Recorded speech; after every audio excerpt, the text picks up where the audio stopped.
dia. Eu já falo rápido, então com uma recomendação dessa eu pude parar. Eu quero muito agradecer o convite da organização do evento para participar. Fico, em nome da Faculdade de Saúde Pública, agradecida também pela oportunidade dessa parceria com a Faculdade de Medicina. Eu acho que a gente tem que romper mesmo essa barreira da Teodoro Sampaio, né? E cada vez conversar mais. E quando eu recebi o convite da Thaís e da Ana Flávia para participar e para falar do Guia Alimentar, eu falei, nossa, que bacana, né? Porque, às vezes, a gente está numa agenda de promoção da saúde que parecem ser agendas paralelas, né? Como duas retas que não se encontram.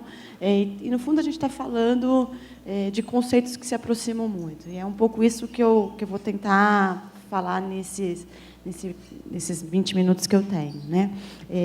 Que é falar da PANC, das plantas, na perspectiva do Guia Alimentar. Como é que essas temáticas se encontram, né?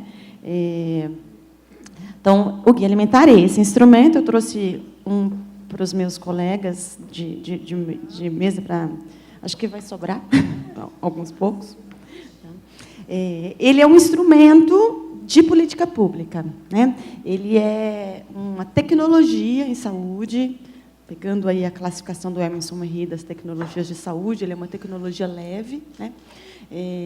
Que deriva de uma diretriz da Política Nacional de Alimentação e Nutrição, uma política do SUS, do Sistema Único de Saúde, mas que faz a integração entre dois sistemas de proteção social, que é o SUS e o CISAM, o Sistema Nacional de Segurança Alimentar e Nutricional, que tem uma grande missão de promover a alimentação adequada e saudável e garantir a segurança alimentar e nutricional da população brasileira.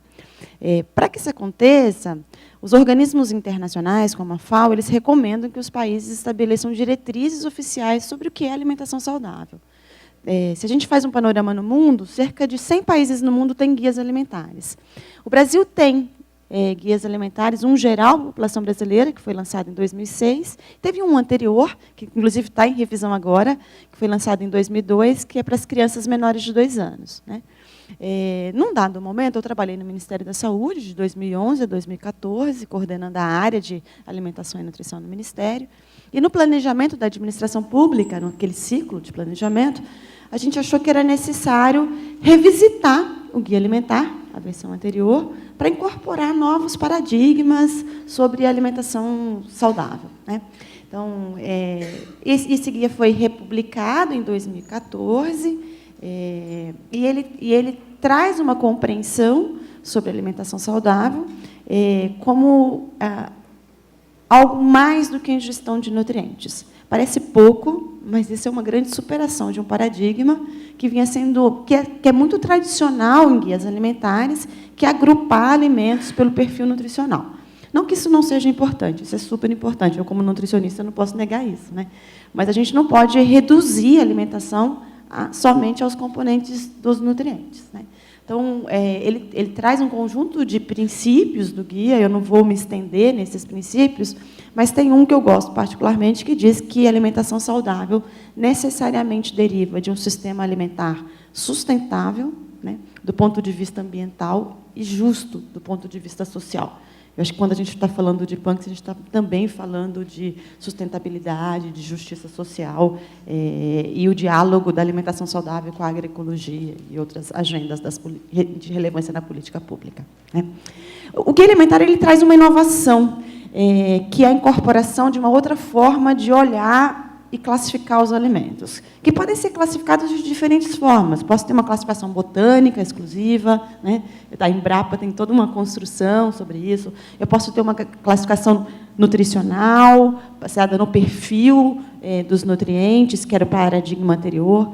E o guia incorpora uma reflexão da ciência da nutrição no Brasil, feita aqui na Faculdade de Saúde Pública, por um grupo de pesquisa liderado pelo professor Carlos Monteiro, que é classificar os alimentos segundo a extensão e o propósito do processamento. Isso é mais do que substituir termos como fast food, junk food, alimentos ricos em sódio, gordura e açúcar. Quando você traz a perspectiva do processamento de alimentos, você busca um nexo entre nutrição e sistema alimentar, para além de olhar a composição química de um determinado grupo de alimentos, né? Então, o guia ele classifica os alimentos em 4 grupos. Um são os alimentos in natura, ou minimamente processados, que são os alimentos que a gente tradicionalmente consome, né? Que são os alimentos que a natureza nos oferece e que o homem adota tecnologias simples de como limpar, pasteurizar, secar, moer, triturar, né? E que faz parte das tecnologias. Acho que a primeira revolução tecnológica foi a descoberta do fogo, que é fundamental para a culinária, né? E essas descobertas tecnológicas foram possibilitando a segurança alimentar, a garantia dos alimentos, a durabilidade. Isso é necessário. O guia alimentar não é contra o processamento de alimentos. É importante dizer isso. Não é contra a indústria de alimentos. Nós estamos querendo só aprofundar, detalhar qual que é a extensão e o propósito do processamento de alimentos. Um segundo grupo são os ingredientes culinários, que são substâncias extraídas de alimentos, como açúcar, né?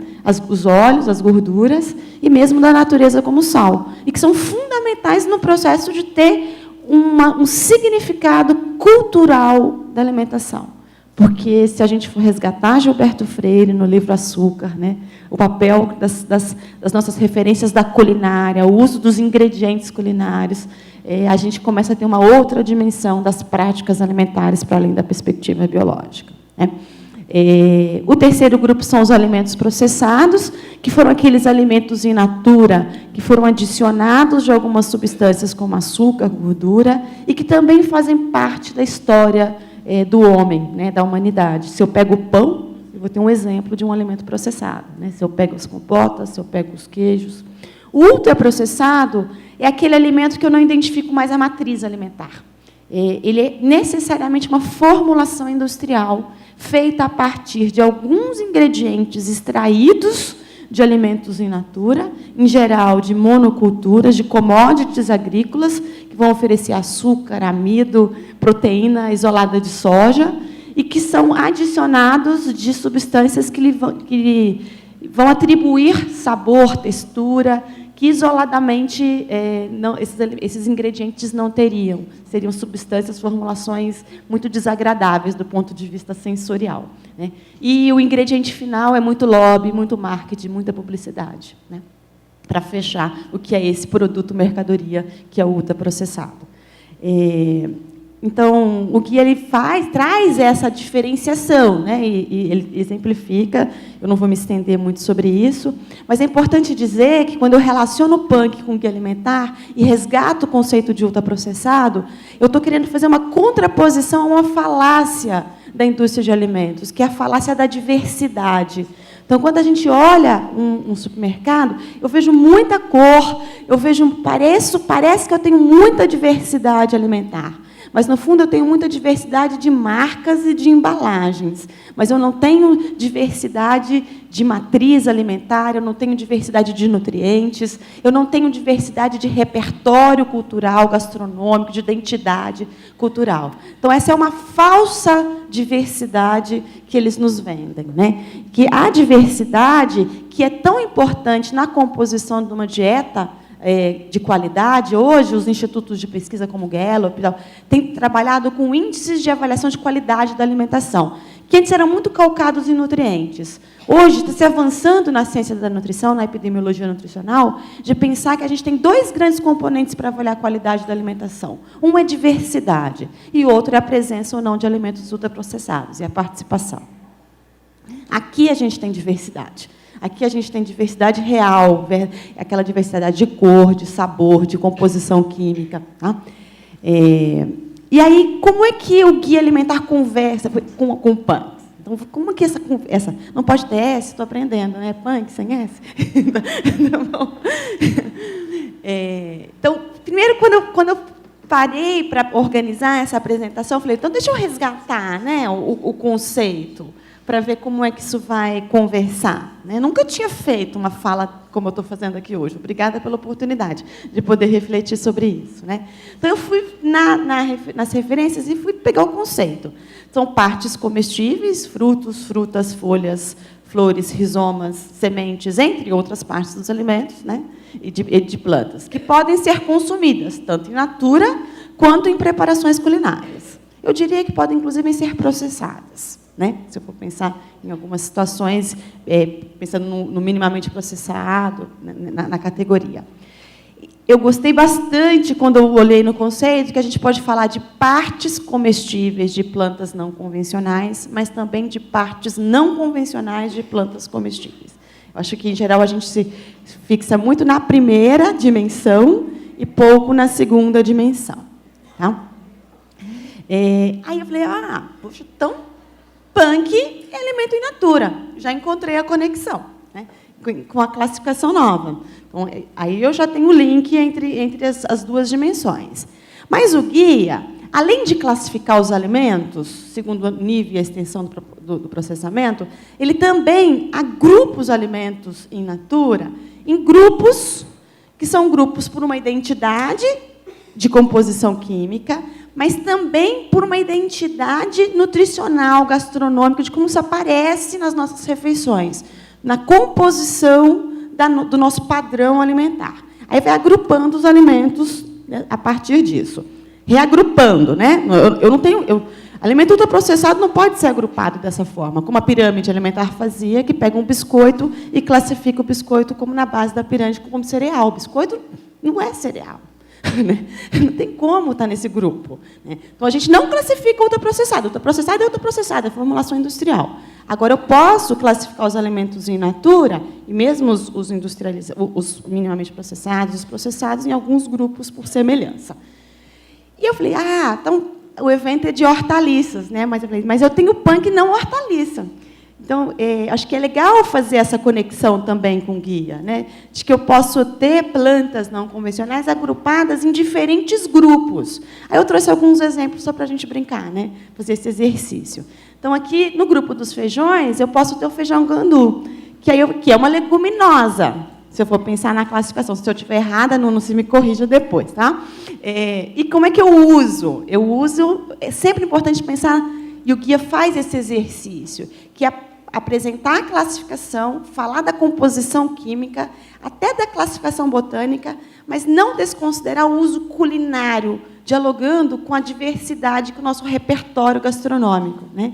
Então, como é que eu vou usar o feijão? Eu vou usar esse feijão gandu de uma forma cozida. É uma leguminosa, né? É uma técnica culinária que pode ser utilizada.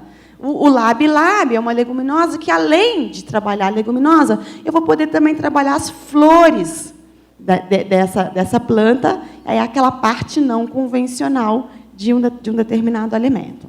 Um outro exemplo, falando das raízes tubérculos, aí o Nuno que trabalha, né, com a batata, então tem aí um grupo que é o caradoá, né, é um tubérculo, e eu vou trabalhar, posso fazer purê, por exemplo, uma preparação culinária, eu posso fazer chips, uma outra forma de introdução desse alimento. O lírio amarelo, que tem uma parte, que é um rizoma aromático, e que tem sido incorporado mais na gastronomia. Tá?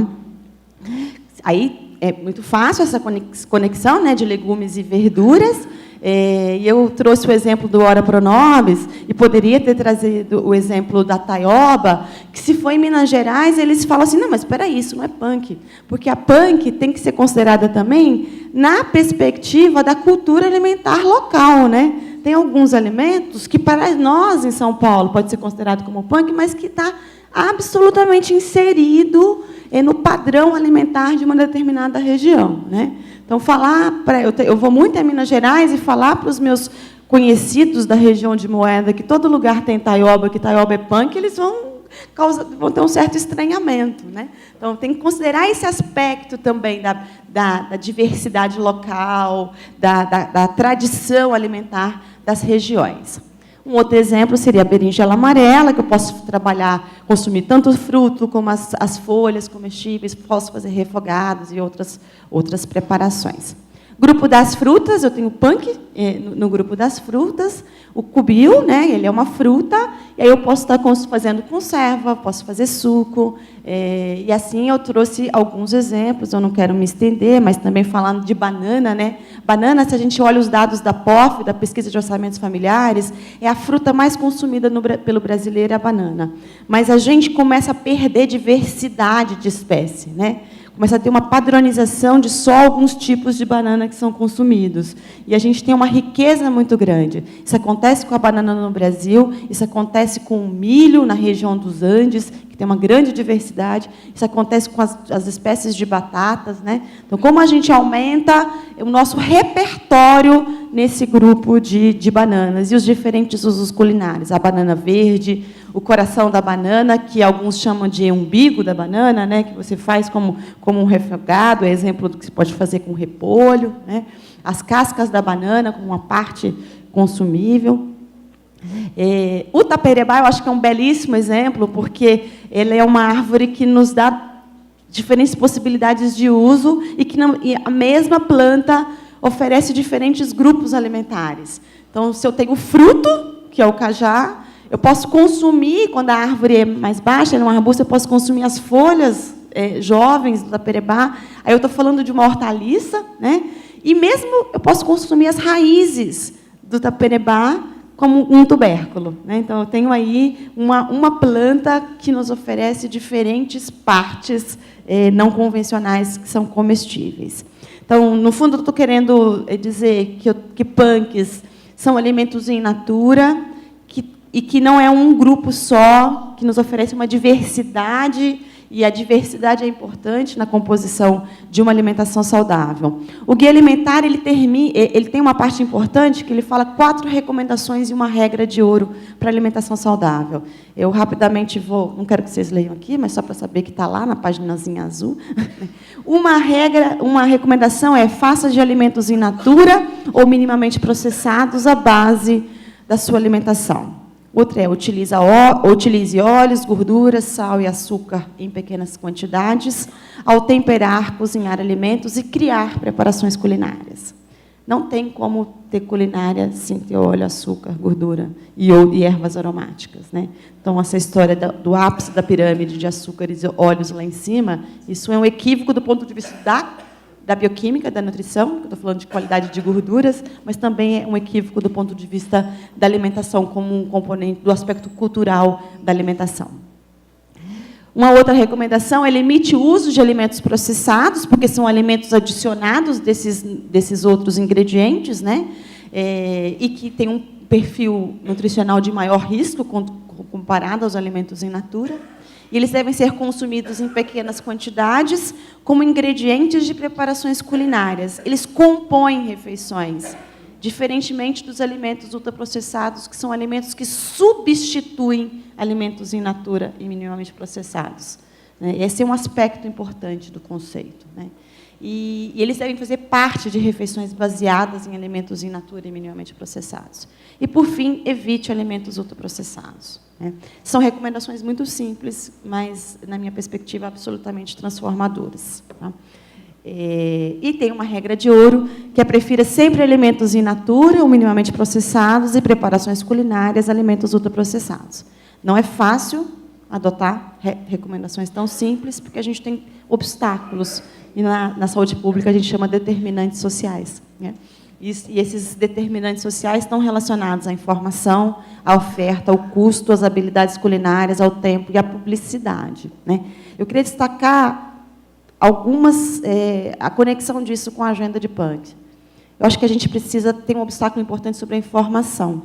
Publicações dessa natureza, eventos como esse, são fundamentais para desmistificar a agenda de Punk na sociedade. As pessoas precisam conhecer o conceito, precisam conhecer os alimentos, né? E precisamos superar a barreira, que é a barreira de uma informação ainda muito orientada para o alimento ultraprocessado, que está disponibilizada para a população. Outro aspecto é do acesso, né? Como a gente garante o acesso a esses alimentos. Eu trouxe aqui o exemplo da feira de alimentos orgânicos ali da Água Branca, que é pertinho da minha casa, né?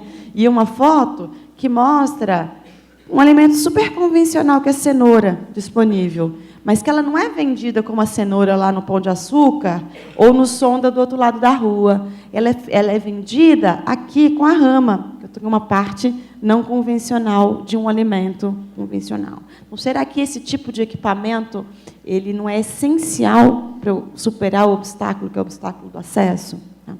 Além disso, eu tenho um obstáculo, que é o obstáculo aqui da disponibilidade, e eu posso pensar outras formas de acesso que não só nos equipamentos de abastecimento, mas posso pensar, inclusive, no espaço urbano, nas hortas, né? Aqui a nossa horta pequenininha, lá da Faculdade de Saúde Pública, a gente ainda tem um sonho de chegar na nossa horta irmã aqui da medicina, são os alunos do curso de nutrição, trabalhando na horta, mas que são os espaços comunitários, né? O domicílio, e mesmo o espaço urbano, que Neide sempre nos mostra, né? Assim, como a gente encontra na cidade, a São Paulo Punk, né? Como é que a gente encontra esses alimentos. E eu acho que é fundamental, e o guia, eu particularmente gosto muito do reconhecimento desse obstáculo, que é o obstáculo das habilidades culinárias. Estou terminando, tá? Eu acho que as pessoas vão perdendo de geração a geração as habilidades culinárias. Há um recorte de gênero importante que precisa ser discutido, né? Falar em cozinhar significa rediscutir os papéis nas famílias e na sociedade, as atribuições. Cozinhar não é só o ato gourmet de final de semana. Cozinhar significa planejamento da família em torno do que é a preparação de alimentos. E isso não é voltar ao passado, é simplesmente ressignificar papéis sociais para uma prática, para um comportamento que está muito central na agenda da promoção da saúde e que é muito central na perspectiva do autocuidado, tá? Do indivíduo e da família. E a gente tem que promover isso enquanto agentes de saúde pública. Então, por fim, só dizer que eu acho que promover o consumo de punk é promover o direito humano à alimentação adequada. Obrigada.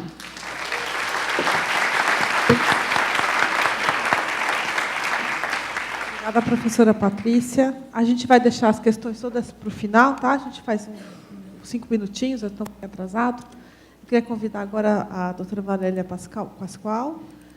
Quando a gente fala de punk, né, a gente tem muita coisa para estudar ainda a respeito delas, e eu acho que o trabalho da doutora Valéria tentando mostrar o valor nutricional dessas plantas é super importante. Já que a gente está falando de biodiversidade, de enriquecimento de cardápio, a gente tem que ter certeza do que está falando.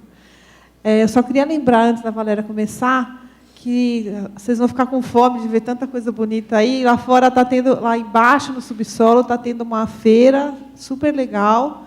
Essa vez a gente faz feiras todos os trimestres aqui na Faculdade de Alimentação Orgânica. Dessa vez a gente deu ênfase às pessoas aos expositores que trabalham com punks. Então, assim, quem não conhece, quem ainda não experimentou, ou quem vai ficar com fome, lá embaixo vai ter bastante coisa bacana com punk, vai ter coisa comida feita com xepa, né? A gente tem um grupo nosso que trabalha com aproveitamento de alimentos. Elas passaram o dia cozinhando ontem com a xepa de alimentos, então convido todos vocês depois a ir lá. Obrigada. Valéria, legal. Bom dia a todos. Eu estou muito feliz, me sentindo altamente contemplado.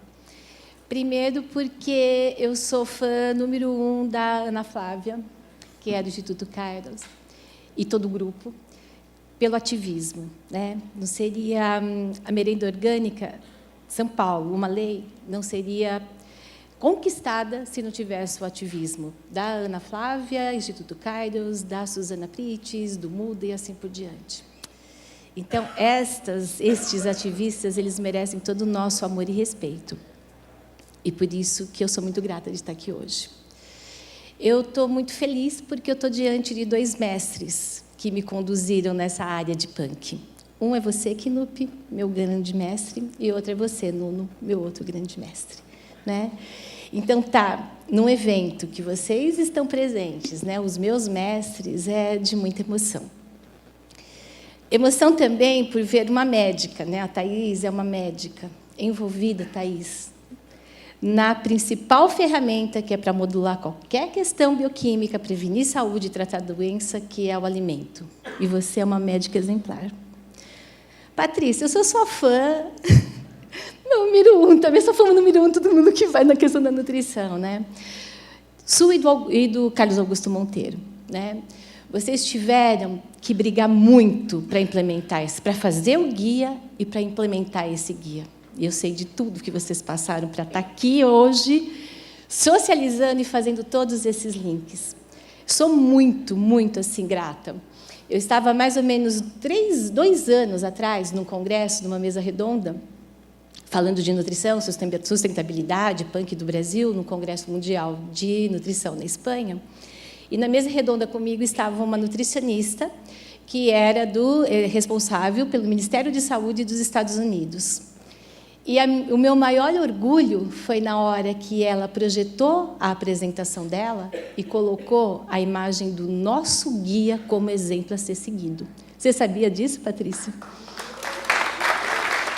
Ah, gente, tirei foto, fiz tudo. E eu preciso te mandar essa foto, porque tem toda a foto assim da apresentação, né? E o guia é isso. O guia ele faz essa ligação entre a nutrição, entre a agroecologia. Não tem como se falar hoje mais na questão da nutrição sem envolver a agroecologia. E quando, mais ou menos um tempo atrás, eu comecei a estudar e eu vi depois o guia sendo lançado, eu falei, fechou, brilhante. E você, Guilherme, esse gestor ambiental, o que é essa, né? Que é essa preciosidade, né? Uma pessoa que não é da área de nutrição, mas que eu falo para vocês, ele conhece tanto as PANC, também tanto o valor nutritivo das PANC, o reconhecimento delas, que você é assim, é uma preciosidade, viu? Então agora, depois de tanto agradecimento, deixa eu vir para o que eu tenho que falar, que é exatamente os aspectos mais aí nutricionais. Só vou contextualizar um pouquinho para vocês o tema, tá? Há mais ou menos 100 anos dessa mudança agrícola, então desde 1900, cerca de 75% da diversidade genética foi perdida. Mais recentemente, 75% dos alimentos do mundo são gerados por apenas 12 plantas e 5 espécies animais. E apenas de 150 a 200 espécies comestíveis são utilizadas pelos humanos, e somente 3, arroz, milho e trigo, contribuem com quase 60% das calorias de proteína vegetal. Essa monocultura, com certeza, ela vai levar a uma alteração na questão do nosso solo.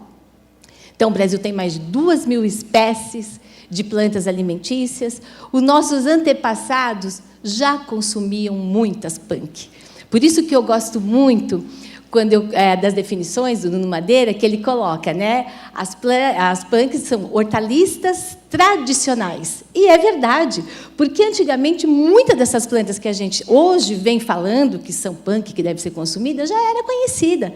E isso é tão verdade que 7 anos eu realizo um trabalho numa comunidade de quilombola, em Bauru, uma comunidade carente, em termos financeiros, mas nutricionalmente hoje, para mim, assim, dá 10-0 em muitas pessoas que têm um poder aquisitivo muito maior. E quando a gente foi resgatando essa questão do plantio, do reconhecimento do que tem naquela região, muitas coisas que eu falava, ela falava assim, mas meu avô falava disso, a minha avó falava de utilizar, por exemplo, essa planta para fazer determinado tipo de chá. Então, eu vi que eu não estava sendo tão inovadora assim, que já tinha muita coisa conhecida, que eu tinha que fazer o quê? Um resgate cultural. E é isso que nós vamos ter que fazer para ampliar. Então, é uma questão de a gente ampliar essa diversidade. O que aconteceu? Nós tivemos toda essa questão, né, da industrialização, da Revolução Verde, e toda essa Revolução Verde, os agrotóxicos, os fertilizantes, eles realmente acabam com a parte nutricional da terra. Acaba com os nutrientes, acaba com os micro-organismos, né, que é responsável pelo equilíbrio dessa microbiota da terra, que tem total correlação a microbiota da terra com a minha microbiota intestinal. Então, cada vez as pessoas estão consumindo mais alimentos com agrotóxicos e cada vez elas estão mais com desbiose intestinal, que tem impacto na gênese de inúmeras doenças que nós estamos convivendo nessa comunidade, né, na atualidade. E o que a gente vai vivenciar? Que com essa Revolução Verde houve a diminuição muito grande de vários nutrientes. Nessa tabela eu estou colocando alguns micronutrientes minerais, mas houve uma diminuição tanto dos vegetais como das frutas.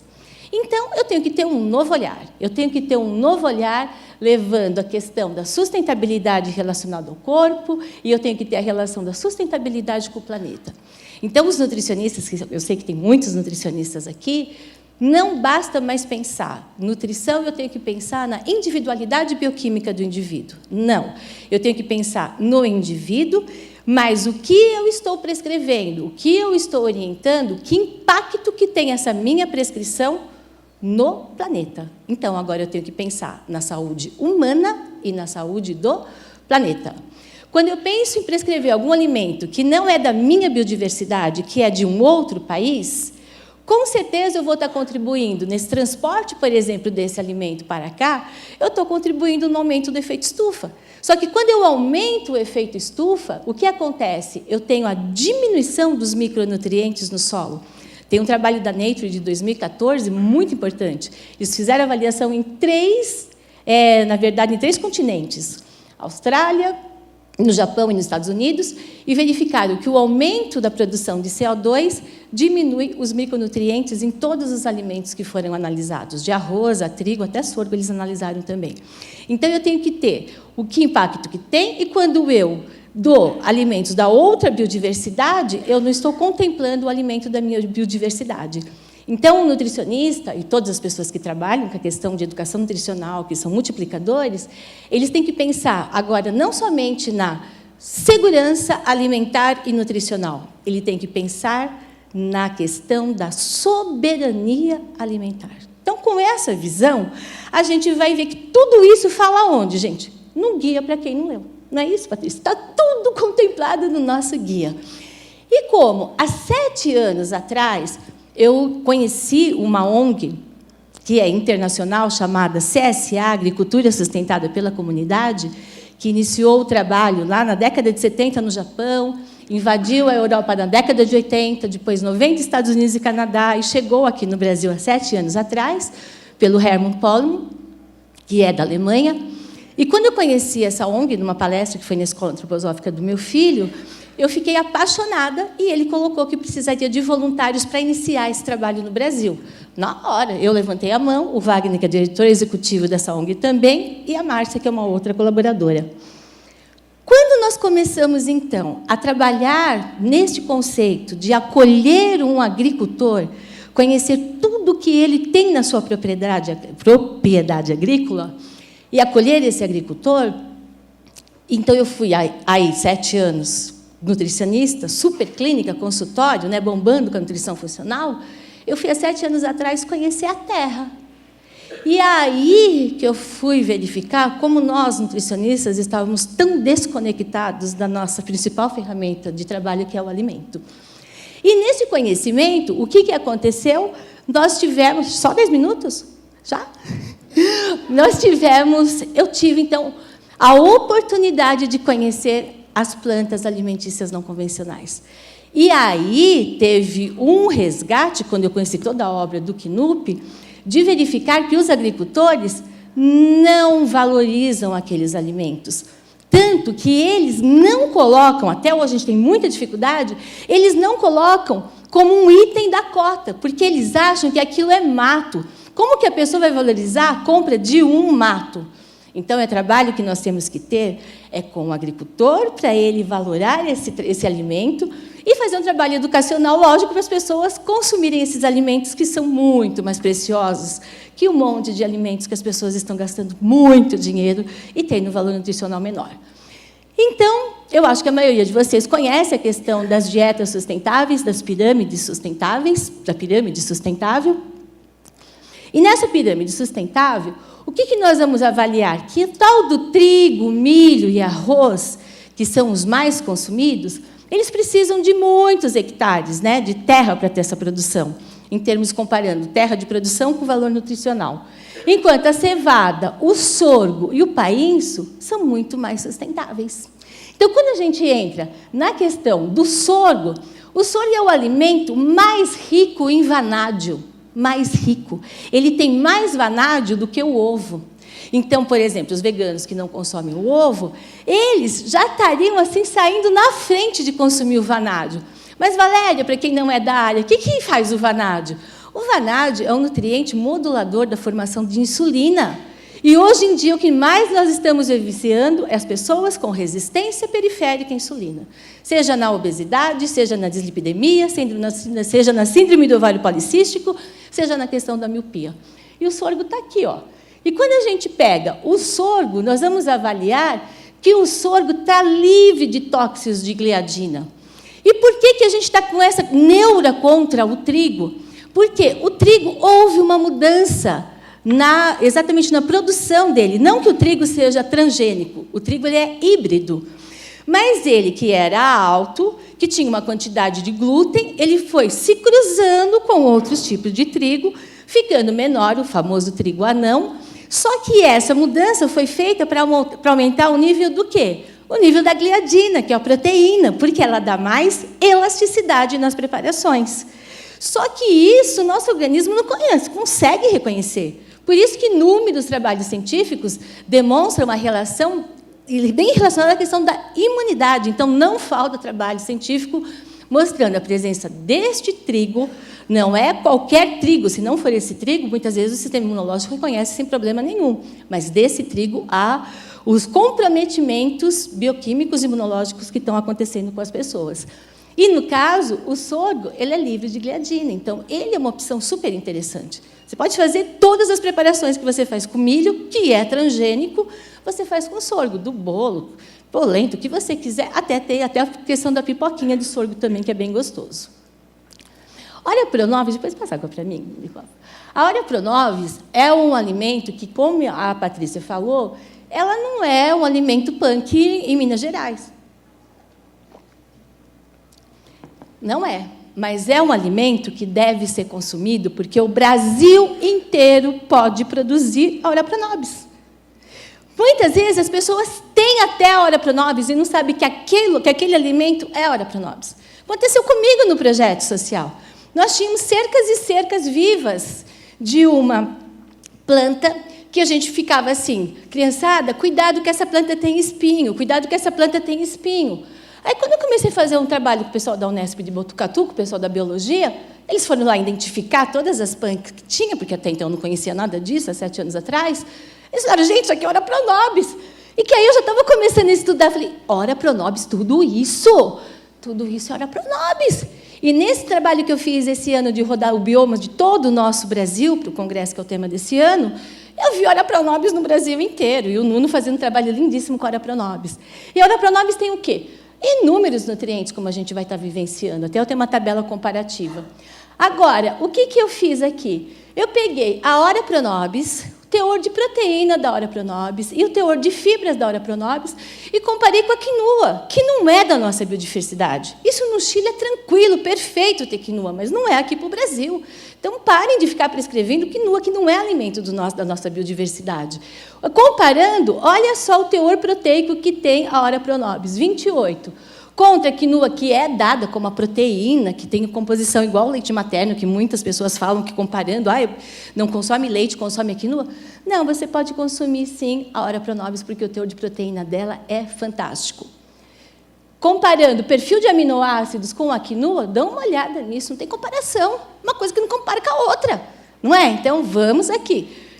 Ora Pronobis, todo mundo pode ter muda, todo lugar pode ter Ora Pronobis, todas as praças aqui de São Paulo, do Brasil inteiro, terrenos baldios, todo lugar pode ter, está lá, consumo para todo mundo, né? Vamos socializar. A Beldroega é outra punk que ela tem inúmeras qualidades nutricionais, inúmeras, todos os nutrientes. Vou puxar alguns mais importantes. Nesses mais importantes, eu comparei a quantidade de ômega 9, ômega 6 e ômega 3 entre a Beldroega e as hortaliças classicamente consumidas, né? Alface, mostarda, até a mostarda é bem rica em vários nutrientes. Também não se compara o perfil da relação desses nutrientes, sendo que a Beldroega, ela concentra das hortaliças a maior quantidade de ômega 3. Então, ômega 3 é um nutriente que vem, sim, do peixe, do óleo de peixe, sim. Mas muitas pessoas não têm opção, não querem consumir alimentos de origem animal. E muitas pessoas não têm dinheiro para consumir esses alimentos. Beldroega, em todo lugar dá. É Beldroega, Beldroegão, Major Gomes, né? Está tudo lá com uma série de nutrientes. E aí, lógico, a minha área de pesquisa ela é clínica, então vem toda a questão de trabalho científico, mostrando, por exemplo, a Beldroega na questão da neuroinflamação. Toda vez que eu reduzo neuroinflamação, toda vez que eu reduzo TNF-alfa, eu estou reduzindo a possibilidade daquela pessoa não apresentar Alzheimer. Ou, se apresenta, eu dou a possibilidade dessa pessoa evitar a progressão do Alzheimer. E todo mundo aqui conhece alguém que está com Alzheimer. Eu tenho um paciente com 38 anos com Alzheimer. Que expressão foi essa desse meio ambiente? Que padrão alimentar cheio de produto alimentício foi esse? Cheio de margarina, que tem diacetil, que faz morte neuronal que as pessoas estão consumindo. Então, não é porque as pessoas estão ficando mais velhas que elas estão tendo as doenças neurodegenerativas. É porque o padrão social, o padrão alimentar, lógico, o estresse junto, a falta de sono, vai colaborar numa doença tão importante. Esse trabalho foi avaliado com 94 adolescentes com dislipidemia e foi trabalhado com a Beldroega, dislipidemia. O que observou que, comparado com o placebo, teve diminuição da LDL, do triglicerídeo e do colesterol total. Então, nós temos nos quintais das nossas casas o alimento que vai curar. Por quê? Porque todas as estatinas que são usadas de forma arbitrária, e muitas vezes o paciente vai num cardiologista, no médico, e é avaliado, que ele tem perfil lipídico alterado, e o médico fala, para o resto da vida você vai ter que tomar estatina. A estatina acaba com a produção da coenzima Q10. Acaba. Só que a coenzima Q10 é quem faz a biogênese mitocondrial. O que significa isso em outras palavras? Biogênese mitocondrial é força, é ATP dentro das minhas células, para eu ter pensamento, para eu ter oxidação de gordura, para eu ter, inclusive, performance, não só cognitiva, como a performance sexual. Todos os pacientes que tomam estatina que não têm um equilíbrio, acaba a performance sexual, além de ter alterações de outros órgãos, inclusive a tireoide. E esse alimento não, né? Imagina o ômega 3, super anti-inflamatório, com um monte de nutriente. Falando já em colesterol, eu tenho aqui a bertalha, né, que é outro alimento que eu adoro. O que a bertalha faz? Ela diminui a síntese do HMG-CoA redutase. Quem que faz isso? A estatina. Por que é dada estatina? Para diminuir o HMG-CoA redutase, não é isso? Quem é médico presente sabe que a prescrição clássica é para isso. Só que, quando eu trabalho com esses alimentos, eu consigo fazer essa mesma modulação. Então, aqui, o efeito da bertalha, diminuindo, com várias amostras, diminuindo em 74% a ação do HMG-CoA redutase. Muito. Aqui? É muito significativo. Deu? Esse aqui já deu? Tá. A moringa. A moringa é outra queridinha. Muitas das punk, necessariamente, elas têm que passar, sim, por um processo de cocção. Pela presença muito grande de fitalatos, de fitatos, de oxalatos, né? Ela tem que passar por um processo de cocção. Como que a gente, numa prática bem que eu fui pegando essa canja, né, no dia a dia de trabalho, né, com as comunidades, como que a gente de cara já vê se uma punk precisa ou não de cocção? Ela vai depender um pouquinho da estrutura dela, da consistência, não sei se é consistência, porque, por exemplo, se assemelha ao espinafre não tem muito fitatos, tudo que tem mais assim, ele vai ter que ter um processo de cocção, porque é rico em fitatos e oxalatos. Agora, você pega a moringa ela é uma folha mais fininha, mais assim, tranquilinha, mais suave. Muitas vezes a moringa ela tem uma quantidade muito menor de fitatos e oxalatos. Essa, necessariamente, não precisa passar por um processo de cocção. Posso extrapolar um pouquinho meu tempo? Não. Não? Então, tá. Então, eu não posso extrapolar. Ó, eu vou tentar em 5 minutos, então, assim, vamos falar um monte de coisa para vocês. Moringa, riquíssimo teor de proteína também. Então, quero 2 alimentos proteicos das punk. Ora, Pronobis e moringa não pode abrir mão, tudo bem? Jambolão, amo jambolão. Jambolão tem também no Brasil inteiro, Sudeste cheio de jambolão. O que eu quero chamar a atenção que o jambolão, ele tem antocianidinas, que é o tão discutido do açaí. Olha quantas vezes o jambolão tem antocianidinas comparado com o açaí. Açaí tem 58, o jambolão tem 276. Então, não precisa ser só açaí. Quando tiver jambolão, que a natureza for farta, congele o jambolão. A araruta é a queridinha do Nuno. E minha também, Nuno, porque a araruta é uma excelente opção para as pessoas que têm hipersensibilidade ao glúten ou que seja celíaca. Inclusive, celíaco pode estar utilizando. E a araruta tem trabalhos científicos mostrando, né? Mais aí 10 gramas de araruta, que não é nada, fazendo um trabalho brilhante na síndrome do intestino irritável, que quem é nutricionista sabe como é complexo trabalhar com pacientes que têm a síndrome do intestino irritável e os médicos presentes também. E aqui mostrando o trabalho, o caruru, que é brilhante também, caruru com atividade antioxidante, né? O manacubiu, que eu sou apaixonada, tem uma comunidade quilombola aqui pertinho de São Paulo, mas que tem tanto manacubiu, que a gente tem que estar aí socializando, divulgando, porque isso é uma fonte de renda para eles. Está lá, precisando ter renda. A erva de jabuti, também brilhante, com um monte de trabalho mostrando e comparando. Então, aqui, só resumidamente. Eu peguei essa tabela e eu não sei como a gente socializa. Eu socializo essa minha apresentação com vocês, né? Acho que deixa disponível aqui, o pessoal, todo mundo recebe. Porque isso aqui é muito importante vocês terem e divulgarem. É isso, é divulgar conhecimento. Eu comparei aqui, por exemplo, as hortaliças convencionais e a questão das punk. Olha a diferença de cálcio que tem na beldroega, na bertalha, comparando com a famosa couve, que a gente coloca que é um dos alimentos vegetais que tem mais cálcio. Tem uma universidade. É uma coisa imensa. A Patrícia falou da folha da couve, da folha da cenoura que ela viu lá na feirinha da Água Branca. Exatamente. 100 gramas de folha de cenoura tem 650 miligramas de cálcio. O que nós estamos fazendo? Jogando cálcio na lata do lixo, certo? Para o planeta. E não consumindo um alimento riquíssimo. Vamos começar a fazer suquinho verde, utilizando a folha, que também é brilhante? Aqui a gente tem as frutas, né, o abiú, tal, comparando com as outras. Aqui é pegando toda a teia, que é o que eu trabalho da nutrição funcional, com todo o equilíbrio de todos os pontos com as punks. E aí, o que eu fiz aqui, Patrícia? Eu peguei o guia, a proposta do Guia Alimentar da População Brasileira, e, aqui eu ainda estava errado, que estava com punk. E eu avaliei o PRAL do guia. E o PRAL, ele está mais para ácido. A gente, com essa tua proposta de ligar agora com as punk, ele vai ter uma proposta super alcalina. E aí, o que eu fiz? Eu peguei, então, o guia de 4 regiões, Nordeste, Centro-Oeste e assim por diante, e coloquei punk neles. E aí o guia se tornou altamente alcalinizante. E por que eu tenho que alcalinizar no meu meio? Porque a alcalinidade está diretamente relacionada com a prevenção de inúmeras doenças, de osteopenia, osteoporose, chegando a câncer.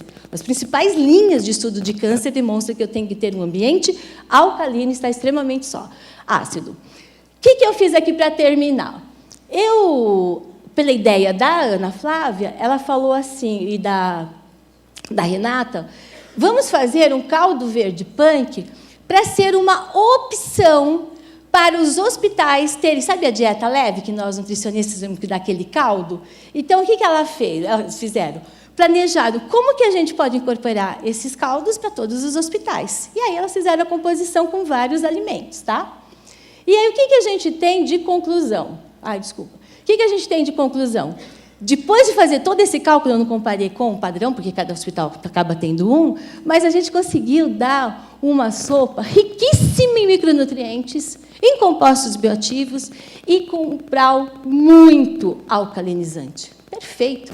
Mas o paciente precisa, que está internado, é alcalinizar o seu meio, porque as drogas, os medicamentos, ele acaba acidificando demais o meio e sobrecarregando a questão do fígado. E aqui eu tenho todos os compostos bioativos, os glicosinolatos, os isotiocionatos, que aumentam o quê? A detoxificação hepática. Não preciso ficar dando omeprazol para os pacientes. 99% dos pacientes tomam omeprazol. Não precisa, está tudo no nosso quintal. E aí, o que eu fiz? Que foi uma outra proposta que vocês vão vivenciar.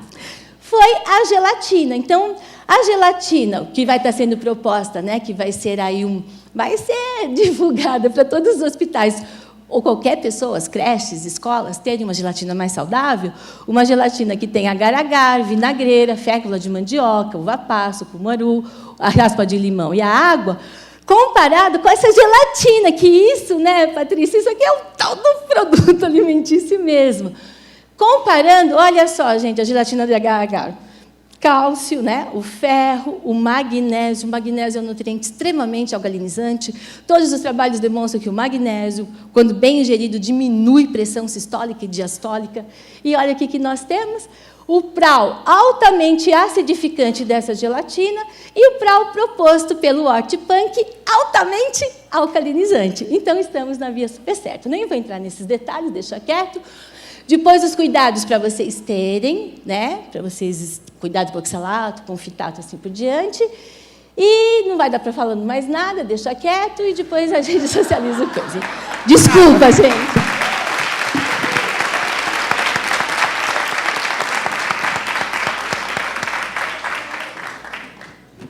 Muito obrigada, Valéria. Excelente. É isso que a gente precisa aprender mesmo. Eu queria agora convidar o Guilherme Ranieri. O Guilherme é gestor ambiental. O Guilherme ele é das pessoas que, há muito tempo, né, começou a falar de punk aqui em São Paulo, no blog dele. Então, ele foi um grande difusor, eu acho, do tema. E a gente sabe que a gente tem populações vulneráveis, né, na saúde, a má alimentação. E as crianças são uma das populações vulneráveis à má alimentação. E o trabalho que o Guilherme tem desenvolvido junto com o Instituto Kairos, com o projeto Agroecologia, é maravilhoso, de tentar, então, melhorar a merenda escolar dessas crianças com a introdução de punk. Então, ele vai contar um pouco desse projetinho para dele. Obrigada, Guilherme. Obrigado.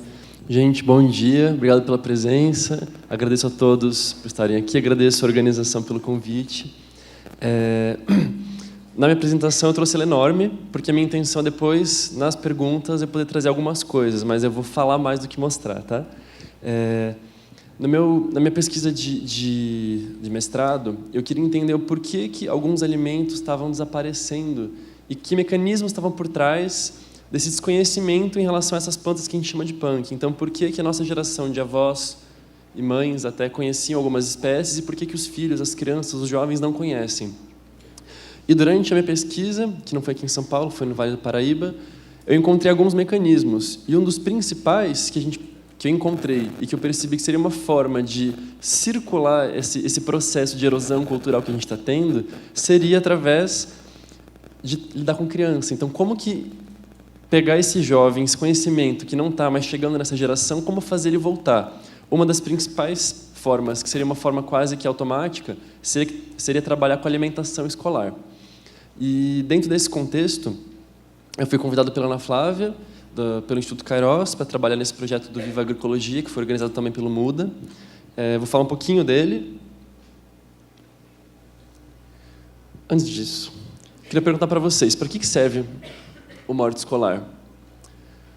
Então, pensando que a gente está trabalhando com um público que está em formação, que pode passar até essas plantas que, para nós, são não convencionais e podem passar a ser convencionais a partir do momento que a gente conhece, consome e tem acesso, para que serve uma horta escolar? Eu entendo nela 3 possibilidades. Então, o fim pedagógico, que seria esse fim de realmente conhecimento, uma finalidade ambiental, trabalhar essa questão de insumos da cozinha, essa questão de melhora da qualidade do solo da escola, e o consumo e complemento. Então, ter essas pequenas coisas, ervas frescas para temperar e condimentar um prato, para chás e remédios caseiros, e o complemento nutricional. Então, vocês imaginem todas essas plantas que a Valéria falou agora, colocadas na alimentação escolar. O efeito disso na qualidade de vida dessa criança, desse jovem, na qualidade alimentar e na educação alimentar e nutricional dela. Ela vai passar a reconhecer esses alimentos como alimentos, e não como verdes estranhos que estão no prato. E eu vou falar um pouquinho do impacto disso, como isso reverbera na criança, na escola e na família da criança. Quais são os desafios de ter uma horta na escola? Então a gente pensou, legal, então vamos fazer uma horta punk na escola. Vamos colocar essas plantas na horta e tentar trazer para a alimentação. Como fazer isso? Primeira dificuldade de ter uma horta na escola, irrigação. Então, quem vai regar? Quando vai ser regado? Férias. Como que a gente faz quando tem férias? A horta vai morrer? Replanta? Muitas escolas aqui em São Paulo que têm horta funcionam assim. Tem horta até novembro, dezembro começa aquele fim de semestre enlouquecedor, a horta some e volta em janeiro, volta em fevereiro, março, quando as aulas começam. Insumos. Tem verba para sementes e mudas? Então, às vezes, não tem verba para quase nada, né? Então, como que a gente faz essa horta na escola com verba quase zero? Engajamento. Fica só no pequeno grupo cuidando? Como contornar isso? Pensando que a gente pode trazer essas plantas para a horta escolar. Essas plantas têm vantagens para as hortas trabalhar com as punk. Por quê? Muitas delas são muito mais resistentes e adaptadas para ambientes um pouco mais estressantes, elas são mais resilientes. Então, a gente está falando de plantas de ciclo curto, que tem uma produção muito rápida, então 1 mês, 2 meses, você tem folhosas que são praticamente espontâneas, que têm uma alta produtividade, e plantas de ciclo longo, que você pode ter uma colheita contínua, folhosa, ou, por exemplo, sazonal, caramoela, araruta. Então, são plantas que são mais resistentes e mais adaptáveis, então elas vão contornar essas dificuldades de alguém que teve experiência de plantar uma horta em escola, por exemplo, ou uma horta em casa, sabe que plantar, por exemplo, alface, que é a coisa mais óbvia quando a gente pensa numa horta, alface, tomate, são plantas chatíssimas de cuidar, são plantas super trabalhosas, são plantas super exigentes em fertilidade. Se você não pôr a quantidade de composto ou de esterco que a planta precisa, ela fica aquela alfacezinha minguada, dura. Se você não rega, dependendo do tempo, tem que regar 1 vez, 2 vezes por dia, dependendo do solo da horta, da insolação. Essas plantas, a gente fez, eu vou mostrar para vocês nesse experimento, elas aguentaram praticamente o período de férias inteiro sem irrigação, e vocês vão ver como é que ficou. A questão de autonomia de cultivo, muitas dessas plantas são de fácil acesso, você não precisa ficar comprando mudinha. A parte mais difícil de uma planta, para você ter ela viva, é essa fase das primeiras semanas, em que ela ainda é uma planta bebê, uma mudinha pequenininha. Então, você planta a sementinha, aquela plântula, ela é super delicada. Em geral, na escola não tem um ambiente, um viveiro para produzir essas mudas, acaba se comprando. E nisso você aumenta o custo de produção dessa horta. Com as punk, você tem uma certa autonomia de cultivo. Depois que você adquire uma muda, uma semente, pode ser comprada ou em feiras de troca, ganha, coleta, você consegue multiplicar, você tem uma autonomia em multiplicar essas plantas. E a questão da propagação, né? Tem mais formas de propagação. Em geral, as hortaliças de horta, a gente pensa em propagação por estolão ou por semente, e as punk trazem outras possibilidades de propagação, algumas muito mais fáceis do que as das hortaliças convencionais. Vou pular um pouquinho. Vou falar desse projeto que surgiu, então. Esse projeto foi feito através da verba de uma emenda parlamentar aqui em São Paulo. Foi numa escola aqui em São Paulo. Teve o objetivo de fomentar, ampliar e estimular a inserção de punk nas hortas escolares, no projeto político-pedagógico da escola, e na composição do cardápio. Então, o foco era enriquecer não só nutricionalmente, mas também, digamos que culturalmente, todo esse ciclo que acontece na escola.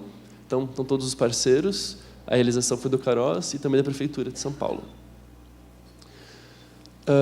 A inclusão de punk na horta escolar aqui em São Paulo está prevista numa lei, que é a Lei 16140 de 2015. Então, a gente não está inventando nada, é algo que já está previsto em lei e que pode ser colocado em prática. Essa lei prevê o caráter pedagógico e complementar das hortas escolares e também reconhece as tecnologias socioambientais. Não dá para falar de uma horta em escola, uma horta punk, pensando só na horta enquanto um ambiente isolado, né? A gente não está falando mais de isolamento, a gente fala de conexão, né?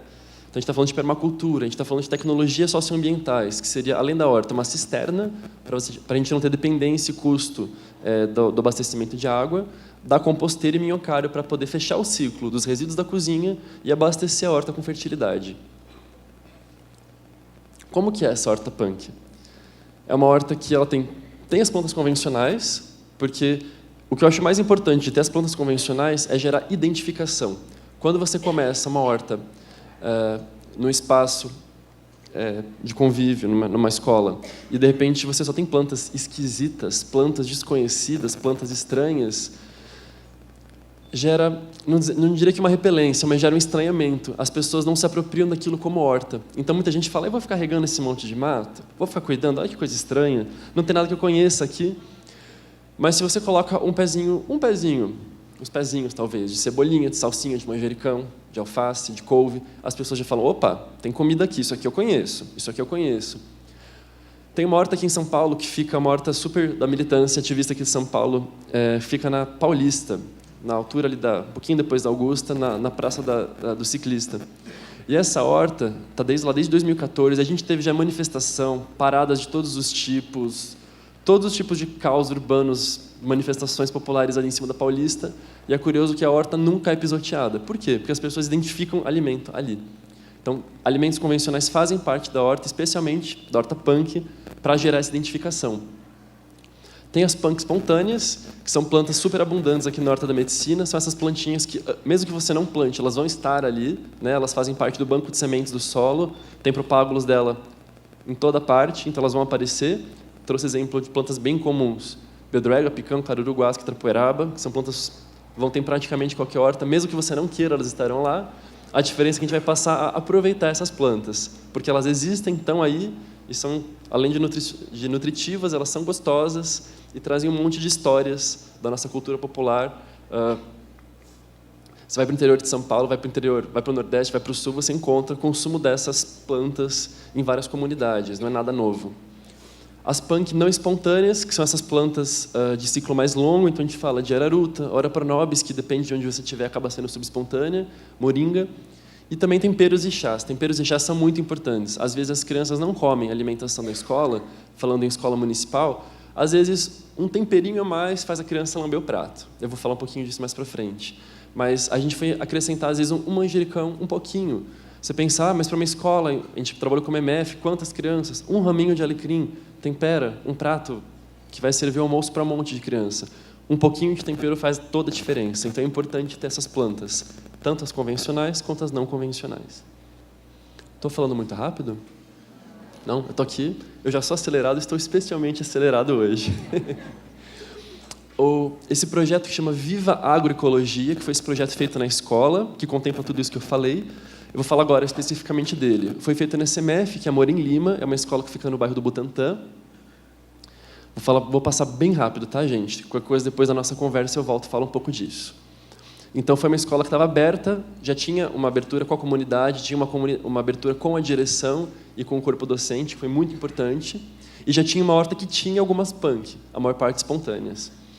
O desafio foi fazer o trabalho pedagógico com esse grupo de responsabilidade que cuidava da horta, então são pais engajados que estão ali no ativismo, mantendo esse espaço, e inserir a horta no plano político-pedagógico da escola. Então, só para vocês verem, essa foi a horta que a gente fez em 25/11 do ano passado, e aqui a horta em 5/2. A horta já existia aqui, tá, gente? Esse azul aqui é compridão. A gente fez alguns canteirinhos experimentais de matriz. Olhem a abundância. Isso foi no período de férias, sem rega. Então, só para vocês terem ideia da quantidade que a gente tem aqui de alimentos. Praticamente tudo que está aqui é comestível. Deve ter pelo menos umas 25 espécies. Na horta, então, a gente implementou mais algumas espécies, além de reconhecer as que já tinham. A gente fez uma capacitação dos pais que cuidam da horta e dos professores para identificarem essas plantas e entenderem um pouco do conceito. Na cozinha, várias oficinas com as cozinheiras, que também são cozinheiras educadoras, né? Hoje em dia elas compreendem essas plantas, elas ensinam sobre isso. Então, a cozinha aqui em São Paulo, não seria o caso de algumas cidades do interior como Jundiaí, mas aqui em São Paulo a cozinha é um pouco isolada ainda do projeto político-pedagógico. E as professoras se inseriram nesse contexto e passaram a participar também como educadoras. E a gente fez também houve festival na escola, vou falar mais para frente. Então, um pouquinho das fotos da horta, que implantação da composteira. As plantas a gente levou propágulos, foi meio que assim na raça. Então, quem tem mudinha de peixinho, traz mudinha. Vamos sair no parque para pegar muda de taioba. E foi assim que a gente conseguiu constituir esse pool de espécies que foram implantadas. Tudo com custo praticamente zero. Foi o custo do ônibus de sair para pegar e trazer. A gente fez uma oficina aqui na Faculdade de Medicina. Fomos super hospedados aqui, em 28/10. Para sensibilizar e também para capacitar essas cozinheiras educadoras para que elas conhecessem esses ingredientes, porque é um susto, né?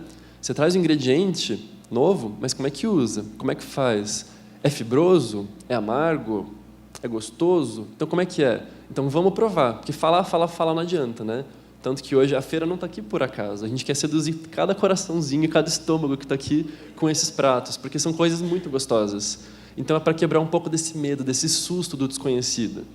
Essas oficinas rolaram aqui, foram lá no 5º andar aqui do prédio.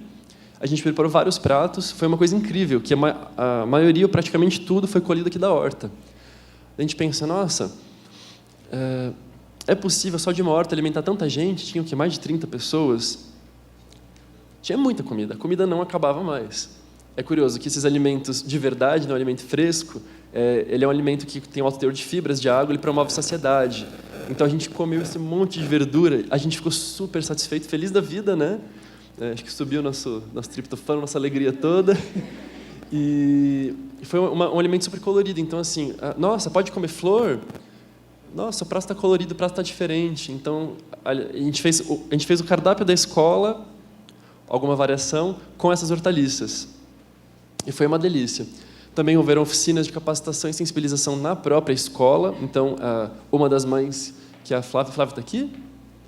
Não? A Flávia, que também é nutricionista, fez esse trabalho contínuo com as cozinheiras para que elas passassem a identificar e tirar dúvida, né? Porque, querendo ou não, gente, são muitas espécies, são muitas plantas. E a dente de leão é serralha.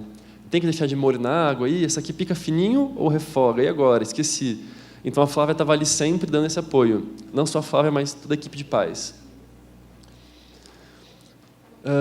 Agora, na escola, como funciona? Os pais ou as próprias cozinheiras vão à horta, tem um planejamento do cardápio. A gente teve um super apoio da nutricionista responsável para que essas plantas entrassem lá, né? A gente não entrou metendo louco, né? Teve todo um apoio em cima disso, é claro. Então, tem um planejamento do cardápio.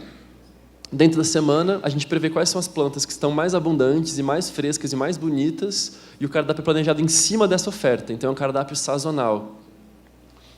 Então, respeita aquilo que a criança está vendo, aquilo que ela plantou, na semana seguinte ela vai provar. Então, a gente fecha o ciclo, né? Não fica aquela coisa estranha, não é uma planta alienígena que chegou no prato, um verde estranho. É uma coisa que a criança sabe o que é, sabe de onde veio, ela estava junto quando plantou, ela ajudou a cuidar e ela colheu. Então, literalmente vai assimilando com mais facilidade. Isso foi criado por uma mãe de lá, fica na porta da cozinha, olha que legal. Então, essa é a nossa horta, está no nosso prato. Punk do dia. Aqui fica a plaquinha com o nome da horta, da planta. A planta literalmente vai nesse bolso, o tempero do dia, e assim o cardápio vai rodando. Aqui um exemplo do uso da proposta. Essa é uma proposta bem legal para trabalhar não só com crianças, mas para você mostrar o que está sendo introduzido no cardápio naquele dia. Porque uma coisa é você ver a plantinha refogada, né? Ou na forma de suco, na forma de tempero. Outra coisa é você ver a planta in natura. Então, é uma forma didática bem simples e interessante de fomentar esse conhecimento. Bom, a gente fez um festival. Vou pular um pouquinho, tá, gente? Para seguir, para dar tempo de fechar tudo. Esse é o cardápio usual de segunda-feira, que é a segunda-feira sem carne. A gente enriqueceu com algumas punk, né? Então, além do cardápio usual, que era arroz, feijão, ovo e salada de cenoura ou abóbora, a gente acrescentou feijão guandu, capuchinha, peixinho, ora pronobis, cúrcuma, banana verde e almeirão roxo. Se ficou bom, depois eu não trouxe algumas fotos, mas as crianças estavam lambendo os pratos, assim, literalmente, tipo, quero mais, e lambendo, assim. Estava muito gostoso. E o curioso, só um segundinho. O legal da inclusão dessas plantas no cardápio é que uma pequena quantidade de planta, por elas serem muito nutritivas, uma pequena quantidade já aporta uma quantidade muito interessante de nutrientes. Então, 15, 20 gramas de folha de ora pronobis já tem um aporte interessante, já representa algo a mais no prato. A VP não trouxe os dados, mas a VP ajudou a gente a calcular o quanto que esse prato enriqueceu. Assim, tem nutrientes que aumentaram 300%. Com essa pequena inclusão aqui. É assustador. Então, assim, com baixíssimo custo, com geração de cultura, né? Todo mundo aprendendo mais sobre essas plantas, a gente tem um aporte nutricional enorme. Dentro do projeto projeto político-pedagógico, teve a produção de conteúdos para fomentar o conhecimento sobre as punk. Então, as punk entraram de fato dentro da escola, não foi só na cozinha e na horta. Então, aqui é um exemplo de um uso, acho que esse aqui é do segundo ou terceiro ano. Então, vamos até a horta, ver toque, veja. Então, tem desde fazer desenho de observação, fazer um trabalho sensorial de observar, de tocar, de cheirar, até trabalho de pesquisa para os maiores ali da escola. Então, esse aqui é só um exemplo. Atividades 1000, então, como que os professores se apropriam disso? Então, o professor de arte se apropria? O professor de biologia? Com certeza. Os professores de matemática, de português? Dá para trabalhar todos os aspectos do nosso ensino formal com o tema das PUNC. Todos. Então, algumas fotos de atividades feitas ao longo do semestre. Deixa eu voltar um pouquinho. E é legal essas atividades de reconhecimento, porque você conversa com a criançada. Hoje eles conhecem isso.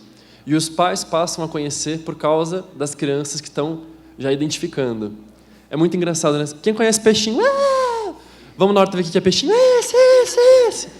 Elas, de fato, se apropriaram desse conhecimento, de uma forma muito natural. Assim como a gente aprende o nome dos bichos, a gente aprende o nome das plantas e dos alimentos. E, então, a gente está voltando a colocar essas plantas dentro do circuito de conhecimento. Então, quando essas crianças crescerem, possivelmente elas vão ter um paladar ligado ao afeto em relação a essas plantas. Então, nossa, eu lembro de como isso era tão gostoso. Quando eu era criança, tinha um temperinho, tinha uma folha. Então, para a gente, que pode ser até um pouco estranho, esse serralha, esse mato, para elas já não é mais mato, é comida. Isso entra numa outra categoria. Então, quando elas forem adultas, elas vão querer comprar isso no mercado, elas vão fomentar consumo, elas vão fazer para os filhos delas. Então, a gente está reinserindo esse aspecto cultural que estava desaparecendo. Elas vão deixar de ser punk e vão virar PAC. Plantas alimentícias convencionais, tão convencionais quanto a alface. PAC. A gente também teve essa produção de material e articulação. Para esse material didático que a gente produziu, que eu vou falar para vocês, Ana, nós temos ele aqui. Cadê a Ana? Ana estava por aqui. O meu ficou na sala, na minha bolsa, mas eu vou mostrar para vocês aqui. A gente selecionou espécies pensando, será que são plantas que são seguras? São fáceis de identificar? São gostosas? São fáceis de multiplicar e produzir? São resistentes? São produtivas? Elas toleram condições adversas? Então, não tem 6 horas de sol, solo estercado e rega todo dia. Vai dar para ter horta? Vai dar para ter horta. Só tem sombra? Vai ter horta. Só tem vaso? Vai ter horta. Ninguém vai regar? Tem horta. Vai ter horta. Então, pensando nesses critérios, a gente produziu um monte de material didático para usar na escola. Então, a gente produziu vídeos, uma cartilha que está muito legal, informações complementares que estão num outro texto de como começar uma horta do zero, uma tabela e um pôster. Vou falar deles para vocês agora. Nesse linkzinho, anotem, esse é o blog do projeto, vivaagroecologia.blogspot.com.br. Vocês encontram todo o material que a gente teve, teve ele impresso. Já estourou o tempo? Já? Então vou fechar. A gente tem ele impresso, ele está esgotado, então a gente tem ele online, totalmente, integralmente disponível. Tem os vídeos, estão no YouTube, a gente já encontra, esse vídeo fala um pouco do projeto. Nos vídeos, a gente fala de 20 plantas, tem esses ícones que mostram se a planta gosta de mais sol, tolera mais água, qual parte é comestível, como consome. Tem os vídeos feitos, bom, você já conhece algumas figuras que estão aqui, né? Eu, a Neide, o Nuno e o Valdeli. Esses são os materiais. Essa é uma tabela para ser impressa e colocada na horta, e ela pode ser recortada. Cada quadradinho de informação pode virar uma plaquinha. É só plastificar e usar na horta. Tem a cartilha, está integralmente disponível. Tem esse texto que peguei a versão preliminar, mas está pronto, já está online. E essa tabela aqui eu peguei a versão PDF só para dar um print para mostrar para vocês. Mas é uma tabela para uma consulta rápida, né? Apesar das fontes que a gente tem, se você precisar de uma consulta rápida, tem essa tabela, que é a foto da planta, nome científico, forma de uso e forma de cultivo. Muita luz, pouca luz, mais água, menos água, multiplica por estolão, raiz, semente, qual parte que come. Tem tudo isso, são mais de 70 espécies. São espécies que a gente já viu o uso delas, sabe que são plantas seguras nutricionalmente, seguras na manipulação e tem a ver com a cultura local. A maior parte tem algum vínculo com a cultura brasileira. Tem essa cartilha feita pelo Instituto Kairos, que vocês encontram na página do kairos.net. É .net, tá, gente? Tem outro Instituto Kairos que trabalha com outra coisa. Esse é o .net. Que tem esse material que vocês encontram também integral para ter online ou imprimir. É um guia para consumo, para quem frequenta feira orgânica, vê aquele monte de coisa esquisita. Nossa, o que é esse maço, essa planta verde? O que é essa folha esquisita? Aqui é um guia para ajudar em algumas espécies mais comuns a vocês identificarem. Vou pular tudo. Tem mais informações, eu escrevo numa página super informal, que é um blog, né? É .com.br, mas é um blog. Eu falo, acho que foi a primeira página em português dedicada integralmente ao tema das punk. Tem mais de 240 espécies com foto, receita, informação. Também tem mais material por aí. E é isso. Obrigado, desculpem estourar o tempo. Muito obrigada.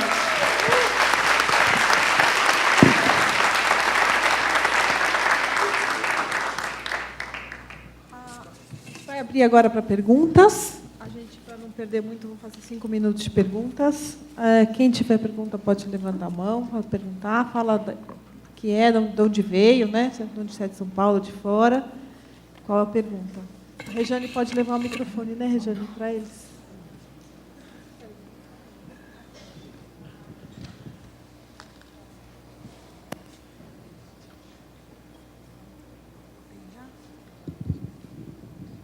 Lá em cima tem uma pessoa.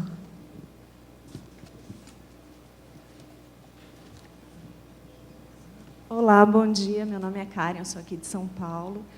E eu fiquei curiosa em relação às informações nutricionais dessas punk. Tem disponível? Oi, Karen, né? Isso. Karen, tem muita coisa disponível, muita coisa já publicada. E a gente pode socializar com você quais são essas vias dessas publicações. Tem, inclusive, um lançamento do Ministério do Desenvolvimento brasileiro, né, mostrando essa questão dos valores nutricionais por espécies importantes e sendo colocadas até que não deveriam ser classificadas como punk, mas já dentro do padrão alimentar para a população brasileira. Então, tem muita coisa publicada. Mas a VP tem uma linha de pesquisa nessa área. E eu tenho parceria com 3 universidades. A Universidade Federal, a UFRJ, do Rio de Janeiro, a Universidade Federal de Juiz de Fora e a Universidade de Santa Maria. Então, nós coletamos no Brasil inteiro todos os alimentos, que eu tenho um trabalho bem grande relacionado à sustentabilidade em todos os biomas, e a gente vai fazendo as análises. Então, parte desse material é de referências que você vai encontrar e partes ainda estão em vias de publicação, entendeu? Mas eu posso socializar o que eu tiver já com vocês, todos. Anotem o meu e-mail para vocês pedirem. Outro ponto que eu fiquei curiosa em relação aos artigos, eu vi que tem muito estudos em ratos, estudos in vitro. Tem estudos em humanos, assim, de larga escala? São poucos estudos em humanos. Como qualquer outra planta que você vai estudar, sempre você tem que seguir metodologicamente esse trabalho, certo? Então, são poucos estudos em humanos, mas está vindo muitos estudos, publicados, mas muitas teses de mestrado, de doutorado, estão sendo voltadas à questão dessa utilização. Tem, por exemplo, o pessoal da Unicamp com uma linha enorme de pesquisa. A Elisa Gerix é uma das pesquisadoras. Tudo que você quiser saber de taioba, ela pesquisou em termos de mestrado, de doutorado, e em seres humanos também. Mas ainda falta muita pesquisa. O que eu posso falar para você é da minha vivência clínica, né? Eu sou uma nutricionista que tem uma vivência clínica de 34 anos, eu sou formada, então é muito tempo.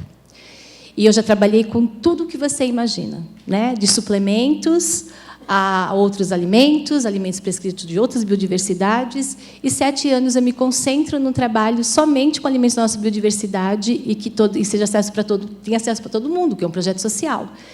E eu te falo que eu estou conseguindo fazer em 7 anos de beldroega, recuperar, sim, depressão, memória, das pessoas emagrecerem. É fantástico. Então, agora falta, sim.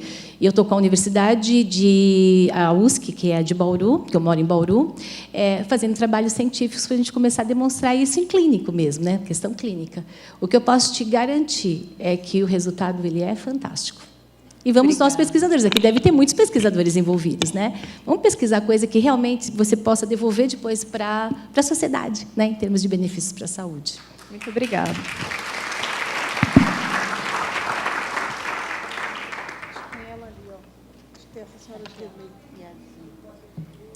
Olha aqui o microfone, por favor.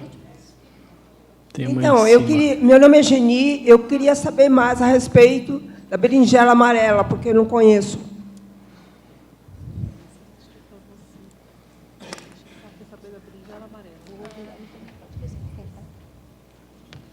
Tá aqui, tá. Oi. Oi, Geniva. Bom dia.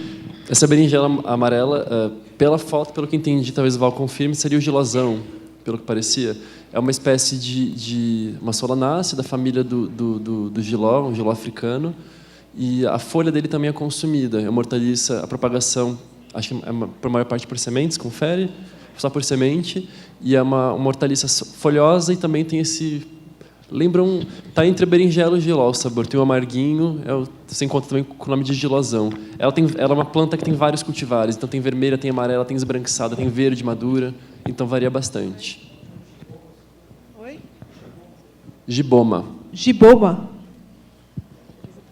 Mas não é nativo, não, né? Não, africano, né? Africano.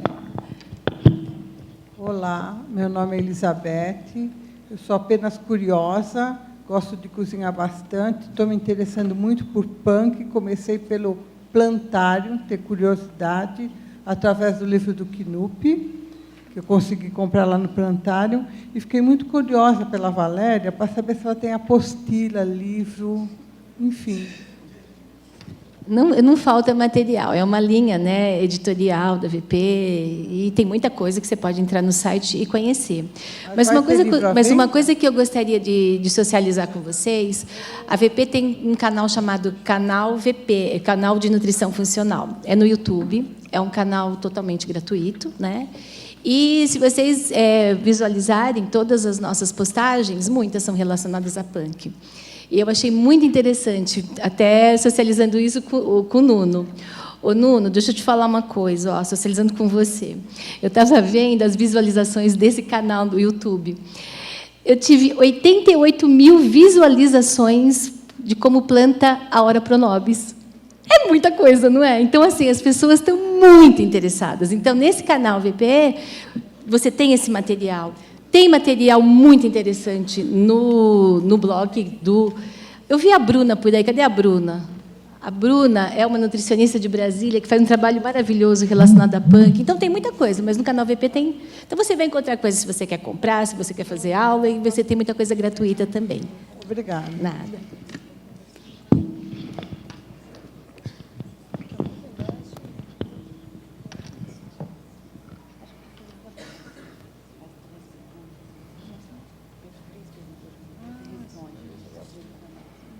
Tem mais? Bom dia.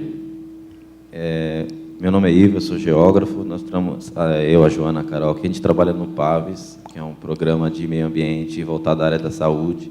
Levanta, por favor, Ivo, para todos vê-lo. Isso. Obrigado. Isso aí.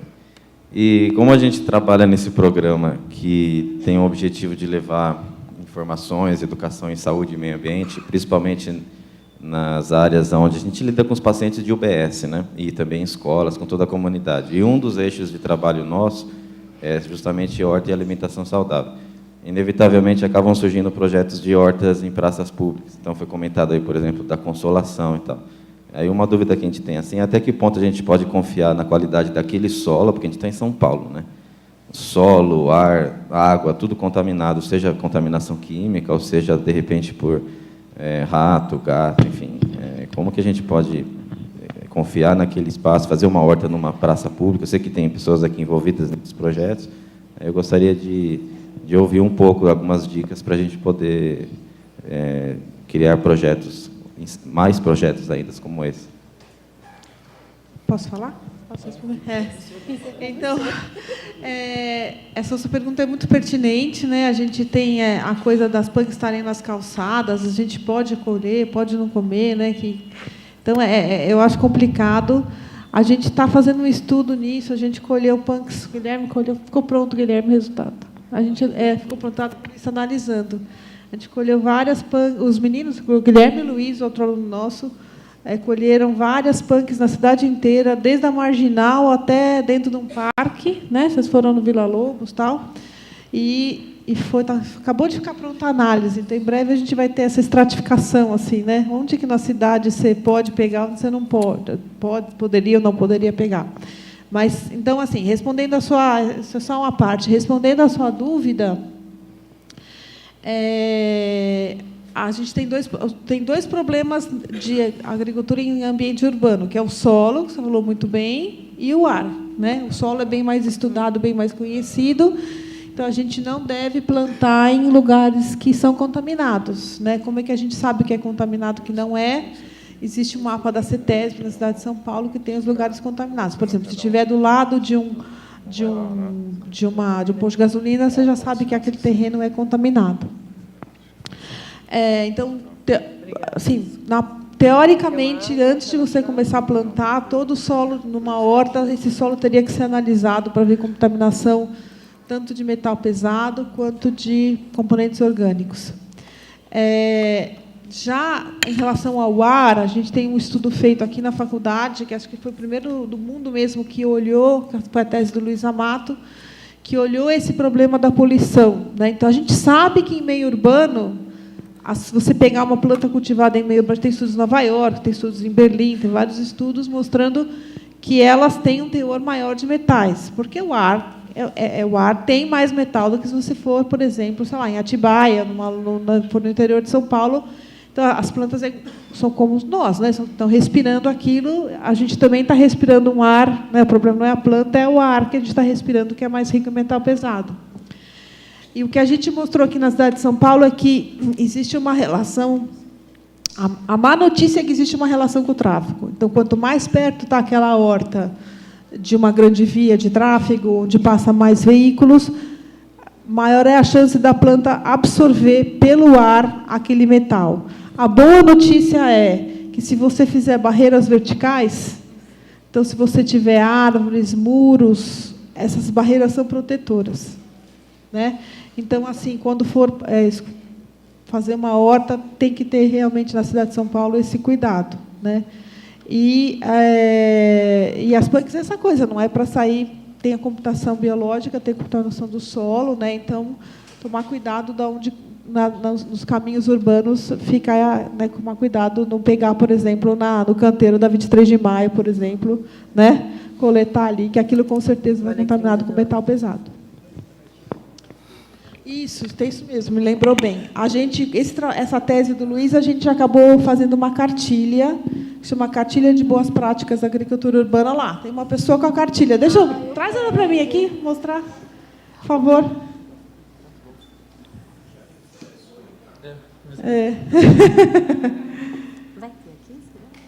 Então, o produto que a gente quis devolver para a sociedade da tese do Luiz foi essa cartilha, uma cartilha de agricultura urbana, onde mostra justamente tudo isso que eu falei, está escrito aqui, né? E tem os lugares onde, se você quiser pagar uma análise, tem vários lugares aqui onde essas análises são feitas de solo, tá? Análise de água e solo.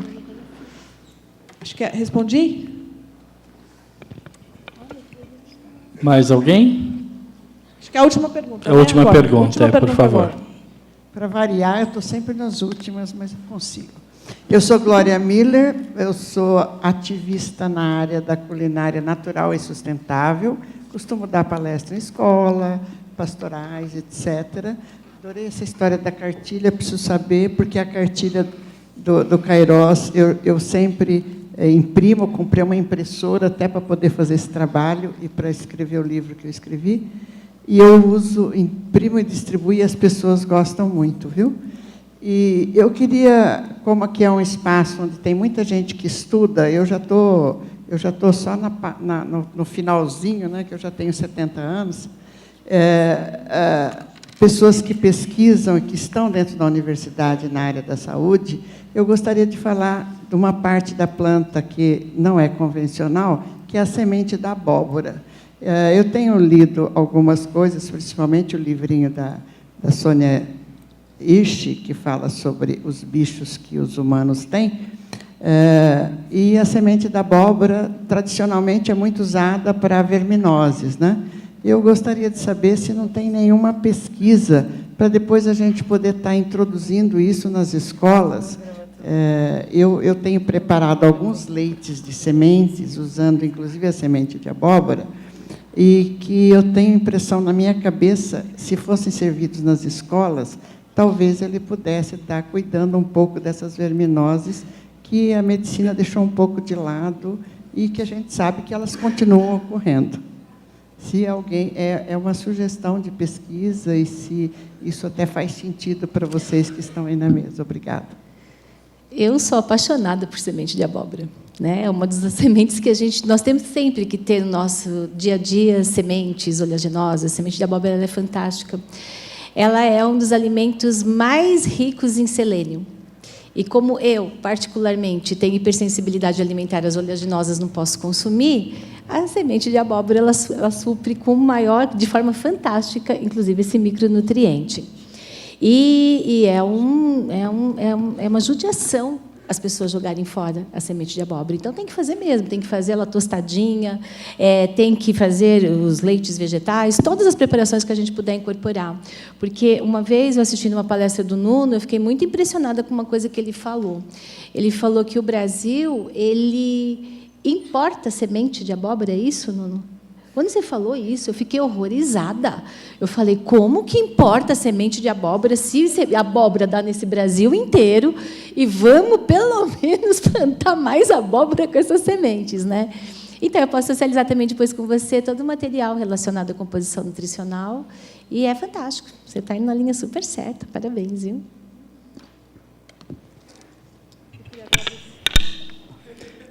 Cortaram o teu microfone aí. Queria agradecer muito a banca, a mesa, a banca tese. Parece banca de tese aqui.